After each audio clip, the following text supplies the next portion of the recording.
Just as functionalist and conflict perspectives look at our economy in different ways, they have very different views on the effects of globalization. In this lecture, we'll focus on the positive functions of globalization, which we call modernization theory. From this perspective, we all started out relatively poor. Many of the material comforts available to even poor people in the United States would not have been available before industrialization. We started out with a simple agricultural society, but invested in new technologies to make our land and labor more productive so we could build infrastructure like roads, which then allowed us to develop blue-collar industrial production until we could compete successfully in the international market of jobs and goods, and eventually develop the post-industrial consumer society that we prosper in today. Those societies that are lower in the global stratification system are simply at an earlier stage of the modernization process. The individuals there depend on structural mobility to move society forward. When we've talked about social mobility before, it's mostly been in the context of individuals moving between layers based on their own efforts. But in modernization, we see the movements of large groups of people at once, as if rather than each climbing a ladder on their own, they're all moved up as if they're standing in an elevator.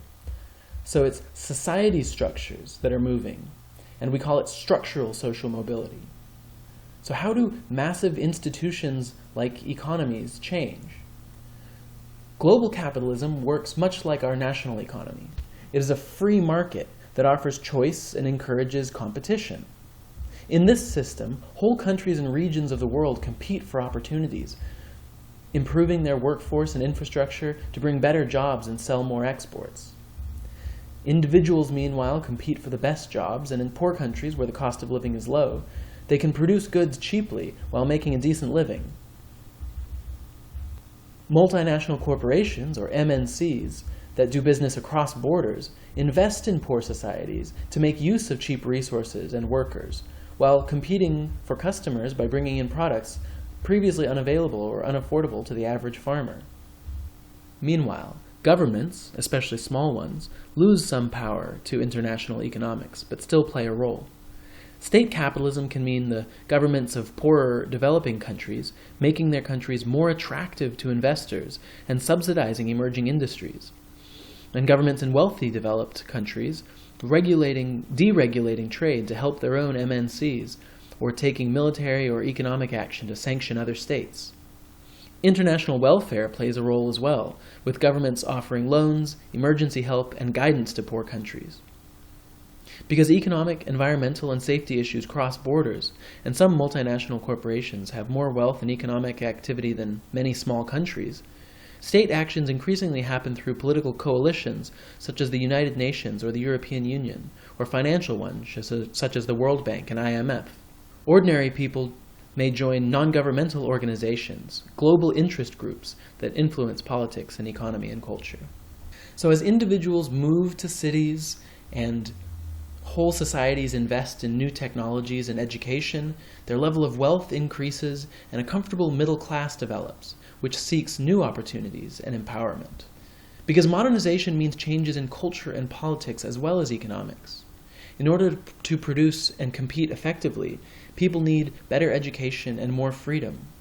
As they take on more specialized jobs, they become more interdependent. So with new wealth, education, and potential opportunities comes a greater demand for individual freedom and power. While an authoritarian state can direct an agricultural estate system, industrial capitalism requires a more open, libertarian class system, where there is the motivation to achieve new statuses. Along the way, the benefits of violence break down, since there's more to lose when you benefit from economic exchange. Even family structures start to change, as women gain more control over how many children they'll have and see the chance to work and succeed outside the home. And with less kids to feed, better jobs to achieve, and global exchange bringing in new technologies and assistance, the number of people living in poverty has been decreasing in most parts of the world. But as women all over the world become more visible, we can see one aspect of poverty that points to something like a global caste stratification based on gender, in which women face poverty more often and more severely than men. Women in just about every society are paid less than men in their jobs and do the majority of unpaid work in child and house care, and many face violence and lack of rights. But modernization theorists would point to the promising new roles for women as societies move towards modernity. When women have more opportunities, they're empowered, like Malala Yousafzai of Pakistan, and they in turn improve the economies and societies in which they live. But there is another side to the story, and in the next lesson we'll look more deeply at the history and conflict perspective of globalization.